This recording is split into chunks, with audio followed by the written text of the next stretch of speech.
नमस्कार दोस्तों, स्वागत है आपका अपना ही यूट्यूब चैनल टुडे एग्जाम पर। दोस्तों, आप लोगों के ही फरमाइश पे आज ये इंग्लिश के ऊपर जो है सेकेंड वीडियो है। जिनका भी आने वाले समय में एमटीएस का एग्ज़ाम है या फिर एग्ज़ाम देने वाले हैं तो उनके लिए ये सीरीज विशेषकर लाभदायक होगी और आप लोगों के ही फरमाइश पे ये वीडियो लाया गया है। तो आज के इस वीडियो में हम कंडीशनल सेंटेंसेस को रीड करेंगे। जैसा कि आप एसएससी का कोई सा भी पेपर उठा लो, चाहे तो सीजीएल का, सीएचएसएल का, एमटीएस का या फिर जो भी एग्जाम होता है एसएससी के अंदर, बिना कंडीशनल सेंटेंस के उनके अंग्रेजी के क्वेश्चन पूरा नहीं होते हैं। एक न एक क्वेश्चन जरूर आपको मिलेगा। आज तक मैंने ऐसा एक भी सेट नहीं देखा जो पूछा गया है एग्जाम में और जिसमें कंडीशनल सेंटेंस से क्वेश्चन नहीं आया हो। तो जो भी इंपॉर्टेंट टॉपिक्स रहेंगे मैं सबको आपको जो है बारी बारी से कवर करवा दूंगा। आप जहां से पढ़ते हैं पढ़ते रहें। हमारा ये कंटेंट जो है आपको एग्जाम में नंबर दिलाने का काम करेगा एज अ रिवीजन के तौर पे। तो चलिए दोस्तों शुरू कर लेते हैं। हमारा कंडीशनल सेंटेंस जो होता है मुख्यतः दो भागों में बटे होते हैं। ये जो कोई कंडीशनल सेंटेंस होते हैं ये दो भागों में बटे होते हैं। पहले वाले पार्ट को हम इफ़ क्लॉज कहते हैं और दूसरे वाले पार्ट को हम मेन क्लॉज कहते हैं। ठीक है, यहाँ पे नीचे जो आप एग्जाम्पल देख रहे हैं यहाँ से समझिए, ज़्यादा समझ में आएगी। If I come to Patna I will meet you. तो जहाँ इफ़ से लेकर सब्जेक्ट वर्ब और इसके कुछ ऑब्जेक्ट हैं, यहाँ वाला जो है इसे इफ़ क्लॉज कहेंगे। मैंने यहाँ पे ए लिख दिया हूँ क्योंकि ए में इफ़ क्लॉज लिखा है और बी में लिखा है आपका मेन क्लॉज। मेन क्लॉज है आई विल मीट यू। ठीक है, तो ये तो सिर्फ पहचानने का काम हो गया आपका कि भाई कोई भी कंडीशनल सेंटेंस के दो पार्ट होते हैं। एक पार्ट को जो इफ़ वाले पार्ट से जुड़ा होता है उसे इफ़ क्लॉज कहते हैं और जो कॉमा के बाद होता है उसे मेन क्लॉज कहते हैं। ठीक है, इसके अलावा अभी तक सिर्फ जानकारी चल रही है, अब आता है ओरिजिनल बारी। प्रकृति के आधार पे, जो नेचर के आधार पे है, कंडीशनल सेंटेंसेस तीन प्रकार के होते हैं। वैसे इसे खंगाल करके देखेंगे तो 8 प्रकार के हो जाते हैं, लेकिन आपको एग्जाम के दृष्टिकोण से 3 प्रकार के पढ़ना है। ठीक है, किसी किताब में ये लिखा नहीं रहेगा कि 8 प्रकार के होते हैं। जब आप इसके अपवाद वगैरह को मिलाएंगे तो हो जाएगा। ठीक है, इसके अलावा जो पहला आपका प्रेजेंट टेंस में दर्शाया जाता है कंडीशनल सेंटेंस को, और पास्ट टेंस में जो है आपको 2 प्रकार से दर्शाया जाता है। ठीक है, तो प्रेजेंट टेंस में जो होता है subject if plus subject plus simple present comma subject plus simple future. जैसे अभी आपने इससे पहले वाला जो एग्जाम्पल देखा था, if I come to Patna I will meet you. तो यहाँ से यहाँ तक आपका इफ़ क्लॉज और यहाँ से यहाँ तक मेन क्लॉज। ये जो है आपका conditional sentence in present tense है, ये प्रेजेंट टेंस में दर्शाया गया है। इधर वाले पार्ट में क्या है, इससे हम नाम नहीं रखते हैं। हम नाम रखते हैं कि इफ़ के साथ कौन सी पार्ट आया है, कौन सा टेंस का। तो इफ़ आई कम, आई के साथ आपका V1 है और V1 V5 का इस्तेमाल होता है प्रेजेंट टेंस में। जी हम इतना समझते हैं कि आपको थोड़ा सा टेंस की जानकारी है। ठीक है, तो इसे कहेंगे हम, है ना, conditional sentence in present tense. ठीक है, तो हम पहले वाले का अब जो है पूरी व्याख्या करने वाले हैं और बारी बारी से ये तीनों बॉक्स में जो आप स्ट्रक्चर देख रहे हैं इसके गुण अपवाद पे चलेंगे। तो हम पहले वाले को अभी रीड करेंगे। इसका दायरा सबसे लंबा है जो प्रेजेंट टेंस में कंडीशनल सेंटेंस होते हैं। ठीक है, देखिए conditional sentence in present tense हम पढ़ने आ गए हैं। इस सेंटेंस में कुछ ऐसा लिखा होता है कि पहले इसमें तो आपको ये पता चलेगा कि इसमें 2 काम को होता हुआ दर्शाया गया है। ठीक है, और इसमें जो दूसरा काम है वो पहला काम के होने पे डिपेंड करता है। लैंग्वेज समझ में नहीं भी आ सकती है, एग्जाम्पल देखेंगे पूरा समझ में आएगा, घबराइए मत, जाइए मत। ठीक है, देखिए इस जो भी प्रेजेंट टेंस में आपका कंडीशनल सेंटेंस लिखा होता है तो उसमें 2 काम को दर्शाया गया होता है। 2 काम में से जो दूसरा सेकंड काम होता है ये पहला काम के होने पे डिपेंड करता है। अगर ये होगा तभी ये होगा, अगर ये नहीं हुआ तो इसे होने की चांस ही नहीं है। ठीक है, तो ऐसे सेंटेंसेस को आप जो है दर्शाते हैं प्रेजेंट कंडीशनल के अंदर। स्ट्रक्चर तो आप समझ ही गए, इफ के साथ सब्जेक्ट, इसके बाद सिंपल प्रेजेंट का हम जो है V1 या V5 में लिखते हैं, है ना। अगर प्लुरल सब्जेक्ट है तो V1 लिखते हैं, सिंगुलर सब्जेक्ट है तो V5 लिखते हैं। और कल मैंने बताया था कि वर्ब के साथ S या ES जोड़ दो तो ये सिंगुलर बन जाता है और नॉन के साथ S और ES जोड़ दो तो ये प्लुरल बन जाता है। इतनी बात तो ध्यान होगा ही ना। तो यहाँ पे चलिए पहला एग्जाम्पल देखते हैं। If I will come to Delhi I will meet you.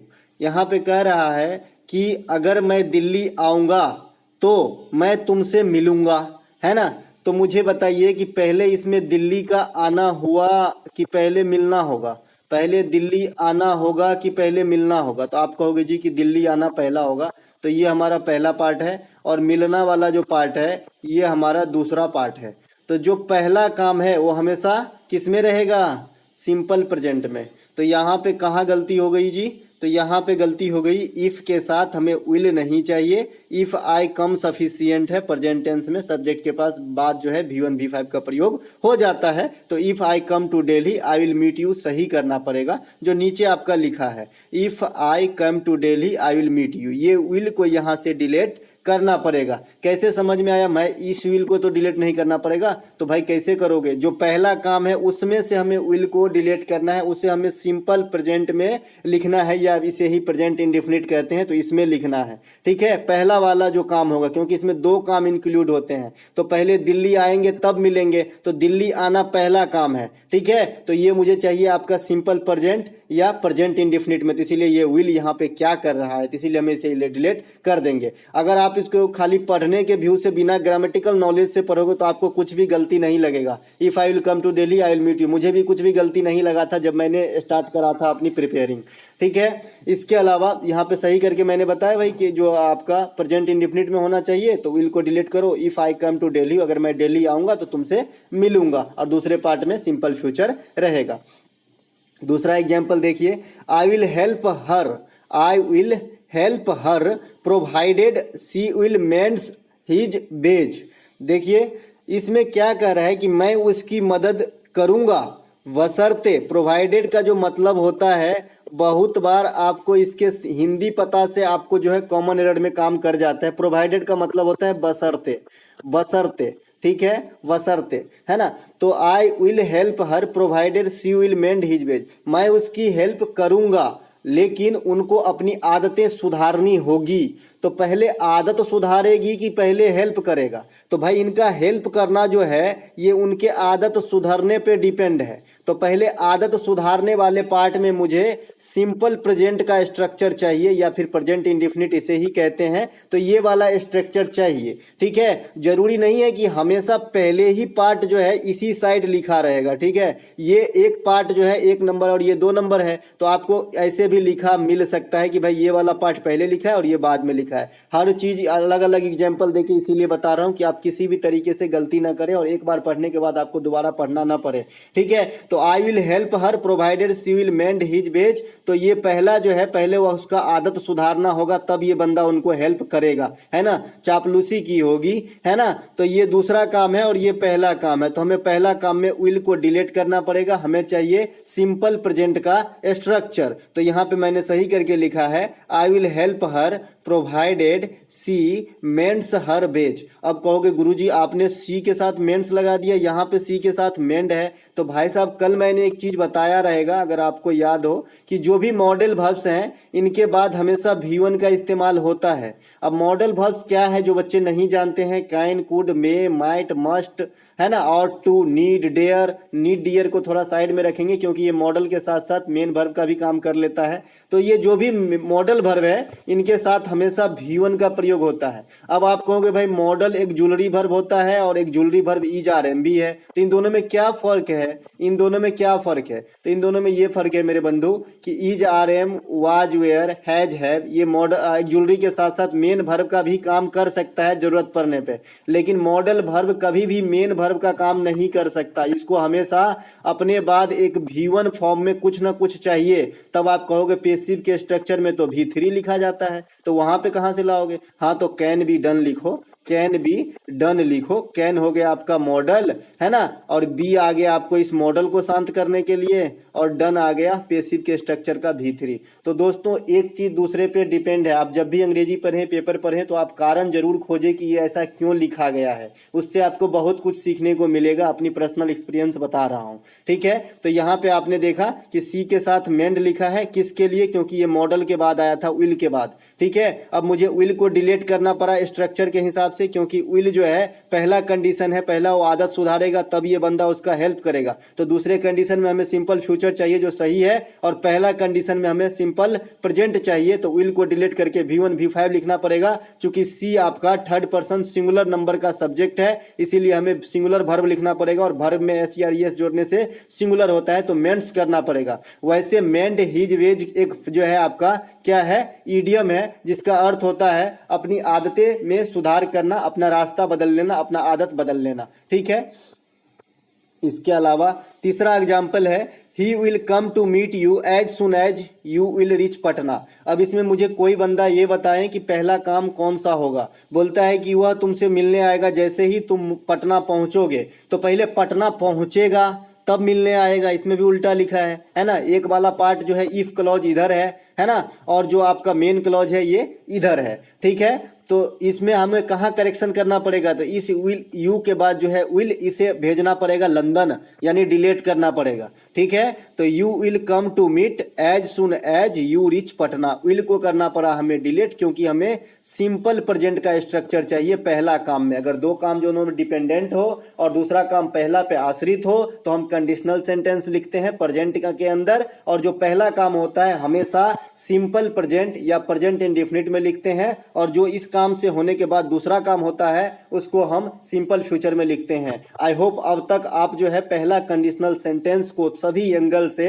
समझ गए हो। ठीक है। आपको पहला काम यही है कि भाई कौन सी काम पहला होगा, एक नंबर काम क्या हो। जैसे इसी में ले लीजिए, पहले वह मिलने जाएगा कि पहले पटना पहुंचेगा। बोल रहा है कि तुम जैसे ही पटना पहुंचोगे वो मिलने आएगा। तो भाई पहले पहुंचेगा तब ना मिलने आएगा, पहुंचबे नहीं किया तो मिलने कैसे आएगा, है ना। तो ये पहला काम हुआ, ये दूसरा काम हुआ। पहला काम हमेशा सिंपल प्रेजेंट टेंस में और दूसरा काम हमेशा सिंपल फ्यूचर टेंस में। बस इतनी सी बात है, लेकिन इसकी दायरा ज्यादा है तो इसमें हमें थोड़ा सा अपवाद वगैरह पढ़ना पड़ता है। तो आइए अब तैयार हो जाइए ओरिजिनल रूल के लिए। कुछ ऐसे शब्द जिसके तुरंत बाद शैल विल का प्रयोग नहीं होता है, इसे विशेष करके ध्यान रखेंगे। एग्जाम में 2000 करोड़ बार यहां से सवाल बने हैं। ठीक है। जैसे इफ है, इफ के बाद अभी आपने देखा कि इफ क्लॉज में शैल विल का प्रयोग तुरंत बाद नहीं होता है। तो ये जो ट्रिक बनते हैं आते कहां से, तो बहुत सारे ट्रिक को जो है जब रिफाइन किया जाता है तो एक ही जगह हम रख देते हैं, उसे ही बोलते हैं इस प्रकार से जो है आपका नियम। ठीक है। तो इफ के बाद शैल विल का प्रयोग नहीं होगा। एज सुन एज, अभी आपने एग्जाम्पल में देखा था, एज सुन एज के बाद इफ मतलब शैल विल का प्रयोग नहीं हुआ था।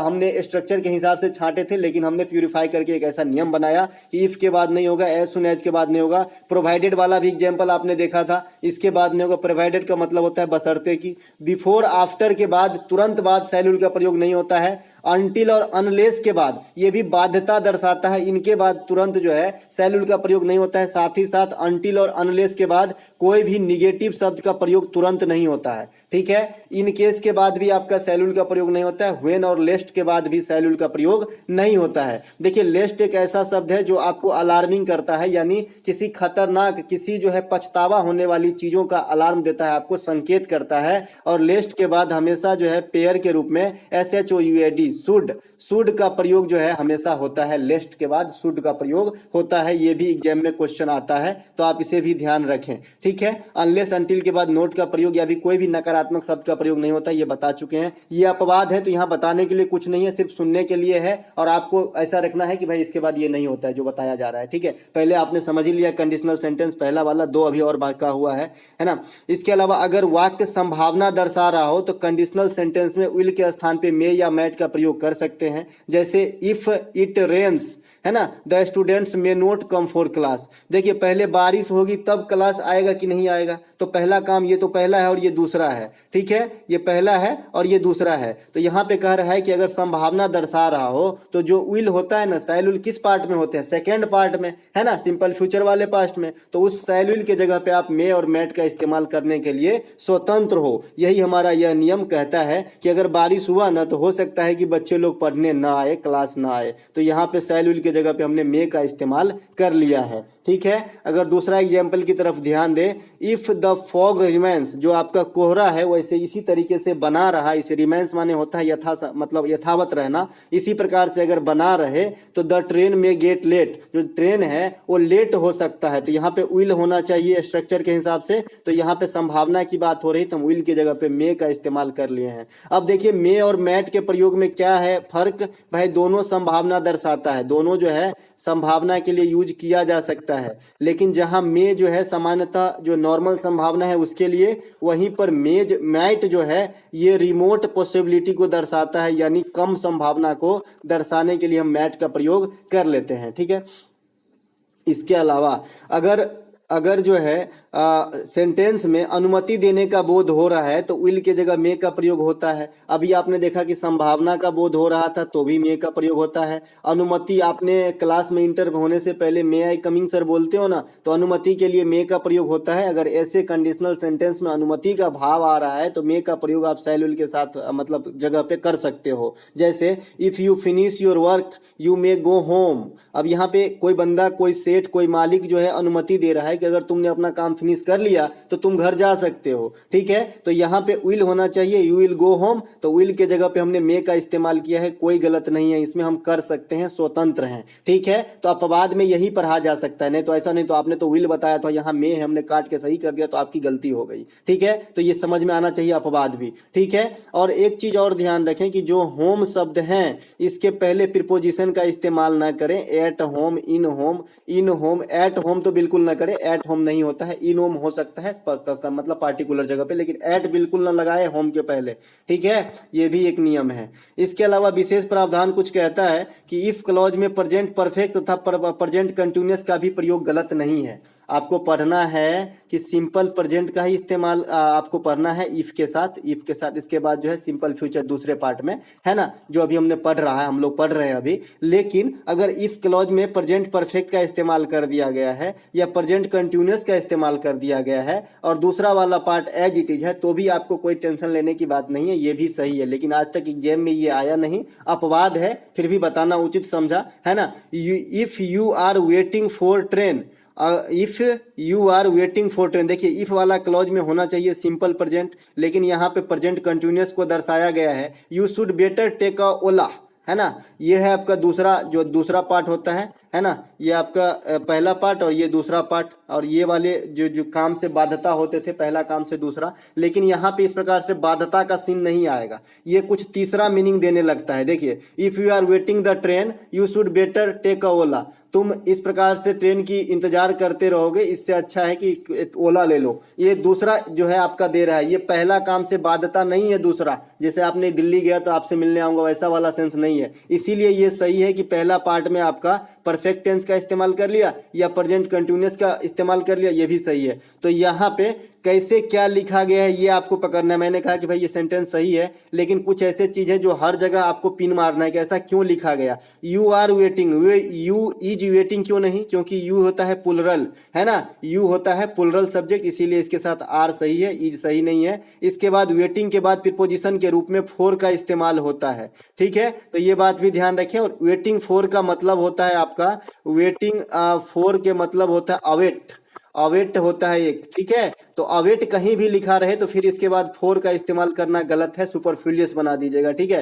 क्योंकि वेटिंग फॉर का वैल्यू होता है अवेट, और इसके बाद अवेट के बाद फॉर का इस्तेमाल नहीं होता है, ये बात ध्यान रखना है। शुड बेटर, हैड बेटर, है ना, ये सब एक जो है एक मॉडल की तरह काम करने लगता है, और इसके बाद हमेशा V1 का प्रयोग होता है, इसीलिए टेक का प्रयोग हुआ है। ऐसे नहीं कि बेटर देखे तो कंपैरेटिव डिग्री, आप कंपैरिजन थोड़ी कर रहे हैं यहाँ पे, लेकिन फिर भी बेटर तो लिखा है ना, तो शुड बेटर, हैड बेटर, इस प्रकार से जो है एक मॉडल की तरह समूचा करने लगता है काम, इसीलिए इसके बाद टेक आया है। ठीक है, इतना चीज समझ गए, चलते हैं आगे है हमारा if clause in past tense. अभी हमने पहले वाले का जो है ब्यौरा देखा, अब हम दूसरा जो बॉक्स में था उसको देखता है।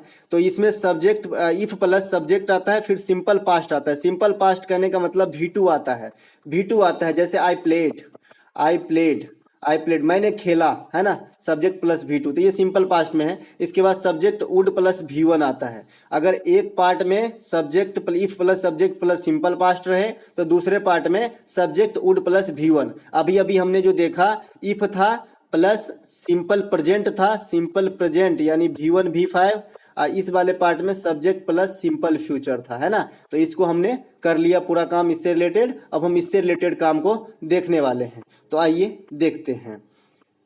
जो हमारा पहला कहता है, जो पास्ट टेंस में जो स्ट्रक्चर है, सब इफ के बाद सिंपल मतलब सिंपल पास्ट, उसके बाद subject would plus V1। Example देखें समझ में आएगा। If I had money I would lend it to you. ये ऐसे सेंटेंस को दर्शाता है कि जो काम पूरा नहीं हुआ हो। बोलता है कि अगर मेरे पास पैसा होता, इसका मतलब पैसा नहीं है, ठीक है। पैसा नहीं है तभी कोई आदमी ऐसा बोलेगा कि अगर मेरे पास पैसा होता तो मैं जो है सोना खरीदता। इसका मतलब सोना तो नहीं खरीदा और पैसा नहीं था इसीलिए नहीं खरीदा। इसे हम पास्ट वाला कंडीशनल में रखते हैं, ठीक है। तो if I had money I would lend it to you, ठीक है। तो ये हैड को देख के जो है परफेक्ट टेंस आपके मन में नहीं होना चाहिए, क्योंकि हैव का सेकेंड फॉर्म जो है ये हैड होता है, और यहाँ पे ये V2 मेन वर्ब के रूप में जो है सेकेंड फॉर्म के रूप में इस्तेमाल किया गया है मेन वर्ब का। हैव मेन वर्ब है, इसके जो है मेन वर्ब भी है और एक्जुअली वर्ब भी है परफेक्ट के अंदर, है ना। तो हैड जो है ये हैव का सेकेंड रूप है जो एज अ मेन वर्ब के रूप में यहाँ पे इस्तेमाल है। तो इसे देख के डरिएगा नहीं कि अभी अभी आप बता रहे हैं सिंपल पास्ट है, यहाँ पे तो परफेक्ट टेंस का हैड इस्तेमाल है, तो ऐसा नहीं है। ये सिंपल पास्ट ही लिखा है, हैव का V2 लिखा है। इफ आई हैड मनी, अगर मेरे पास पैसा होता, पछतावा दर्शाता है ये ऐसे वाले sentence. I would lend to you, तो लेंड टू यू, ठीक है। तो आपको जो है बेसिकली स्ट्रक्चर पे ध्यान देना है एग्जाम के अंदर। स्ट्रक्चर, इनके स्ट्रक्चर ही खाली आपके लिए काफी हैं। और जो पहले वाला आपने पढ़े प्रेजेंट टेंस में कंडीशनल सेंटेंस, उसके जो कुछ अपवाद थे कि भाई आप इसे जो है कंटिन्यूअस में भी लिख सकते हो, इस वाले पार्ट को, इफ वाले पार्ट को प्रेजेंट में भी लिख सकते हो, सॉरी प्रेजेंट परफेक्ट में भी लिख सकते हो। अगर आज्ञा का बोध हो तो विल के जगह पे मे का प्रयोग भी कर सकते हो। संभावना का बोध हो तो विल के जगह पे मे मैट का प्रयोग भी कर सकते हो। तो ये कुछ अपवाद है जो आपको याद रखना है, इसमें विशेष याद नहीं रखना है। इसमें आपको खाली ये स्ट्रक्चर याद रखना है कि सब इफ के बाद सिंपल पास्ट होता है। सिंपल पास्ट करने का मतलब V2 होता है। मैं बता रहा हूं ना, जो बच्चे की कमी होती है, हैड को देखा तो परफेक्ट टेंस रीड करने लगते हैं, ऐसा नहीं है। ये हैव का V2 है, हैव का सेकेंड रूप है जो यहाँ पे मेन वर्ब के रूप में यूज हुआ है, और ये है प्रेजेंट पास्ट इंडेफिनिटिव है, ठीक है। तो इसके दूसरे पार्ट में subject plus would plus V1 का इस्तेमाल होगा, जो यहाँ पे देखिए I would lend it you, ठीक है। तो आपको इतना ही याद रखना है। इसके अलावा जो इसका बड़ा भाई है, ये अब परफेक्ट टेंस लेकर के आएगा पास्ट में, ठीक है। अभी आपने पास्ट इंडेफिनिट वाला देखा, subject if plus subject plus past indefinite subject would plus V1 देखा, ठीक है। अब देखेंगे हम इफ प्लस पास्ट परफेक्ट, है ना। अब पास्ट परफेक्ट है तो हैड, हैव और हैज के साथ मैंने कल ही बताया था कि किस वर्ब का इस्तेमाल होता है भाई इसके तुरंत बाद, तो V3 का। तो पेसिव में तो V3 रहता है, तो हैड हैव तो मतलब दो V3 लगाएंगे क्या, तो नहीं। तो पेसिव में हैड हैव के बाद हमने बीन लगा देना है, उसके बाद मेन वर्ब का V3 करते हैं, ठीक है। ज्ञान बढ़ाते चलिए, कहीं से भी मिले, है ना। तो if plus past perfect subject would have plus V3। लेकिन ये स्ट्रक्चर सिर्फ याद करने के लिए है, आपको जरूरी नहीं है कि हमेशा जो है आपको वुड ही मिले। ये आपको कुड भी हो सकता है ना। वुड ये आपको शुड भी हो सकता है। यानी कहने का मतलब है याद रखने के लिए वुड हैव प्लस V3 है, ये वुड कुड है ना, शुड कुछ भी हो सकता है, मतलब आवश्यकता पड़ने पे, ठीक है। लेकिन आपको ऐसे ही याद रखना है कि एक स्ट्रक्चर ऐसा होता है पास्ट के अंदर कि इफ के बाद पास्ट परफेक्ट आता है, यानी हैड आता है, उसके बाद V3 आता होगा, उसके बाद कोई ऑब्जेक्ट है तो ठीक, नहीं ऑब्जेक्ट है तो भी ठीक, फिर दूसरे पार्ट में सब्जेक्ट आता होगा वुड हैव प्लस V3, ठीक है। तो आपने तीनों कंडीशनल सेंटेंस को यहाँ पे देखा। यहाँ पे इसकी एक एग्जांपल ले लेते हैं। If I had seen you I would have stopped my car. अगर मैं तुम्हें देख लिया होता ना तो मैं अपना कार रोका होता। ये सब ऐसे ही बात को दर्शाते हैं जो पछतावा दर्शा रहा हो, काम पूरा नहीं हुआ हो, ठीक है। तो इफ आई हैड, अब इस पहले वाले सेंटेंस में इफ आई हैड कुछ था कि मेरे पास ऐसा होता, तो ये मतलब मेन वर्ब के रूप में था। लेकिन यहाँ पे देखिए इफ आई हैड सीन, इसके बाद में मेन वर्ब यहाँ पे सीन है ना, जो आपका V3 फॉर्म में है, सी का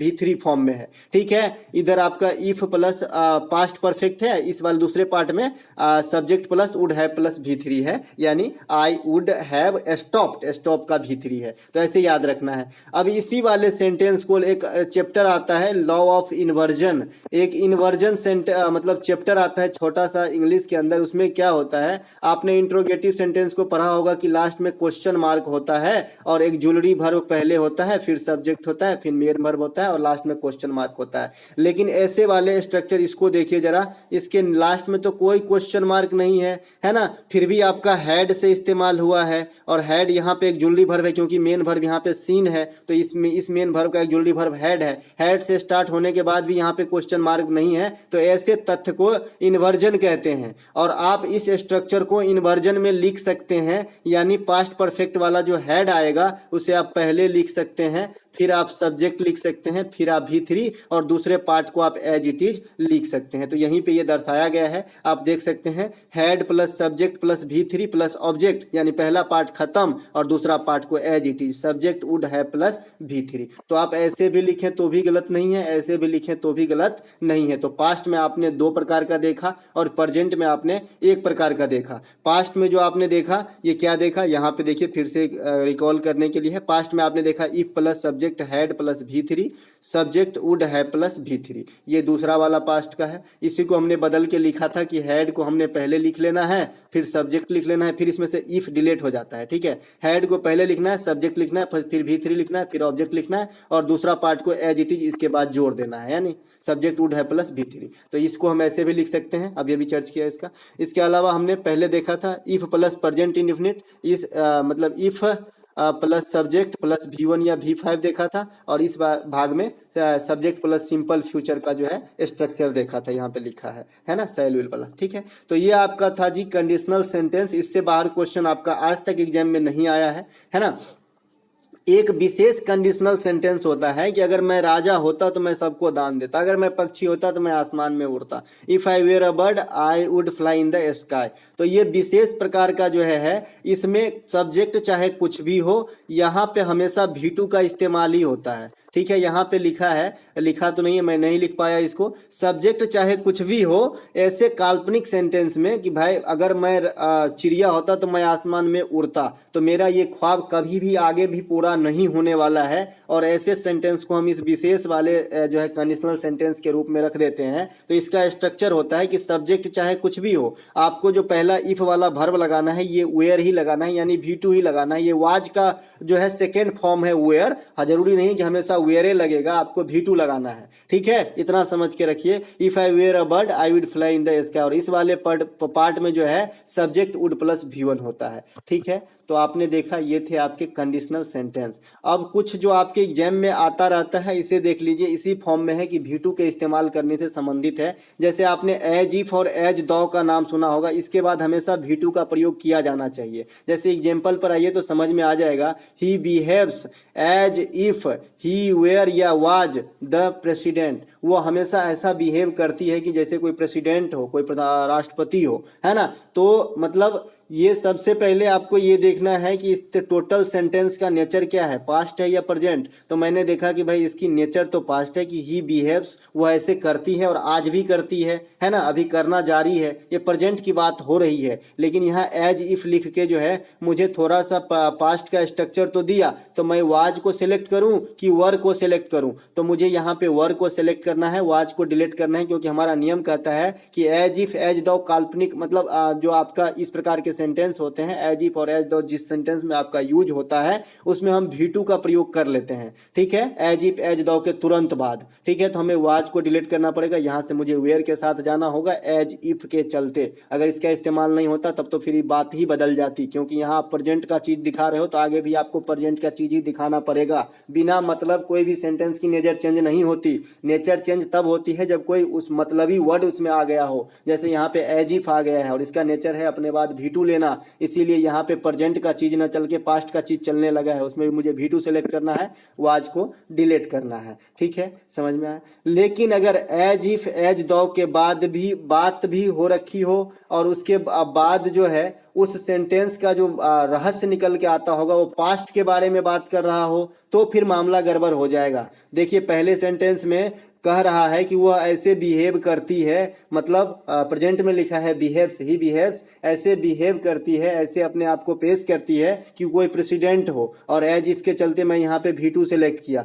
लेकिन दूसरे सेंटेंस में आप पाएंगे कि मामला थोड़ा गड़बड़ है ना। लेकिन पास्ट की स्थिति के बारे में चर्चा हो, एज इफ एज दो के बाद आने वाला वर्ब का स्ट्रक्चर जो होता है हैड प्लस V3 होता है ना। तो ये बात भी ध्यान रखेंगे। एग्जाम्पल पढ़िए, the members of the family, जो फैमिली के मेंबर है ना, प्रेजेंटेड, दिखावा तो ऐसे कर रहे हैं, प्रेजेंटेड मतलब एक दिखावा करना भी होता है ना।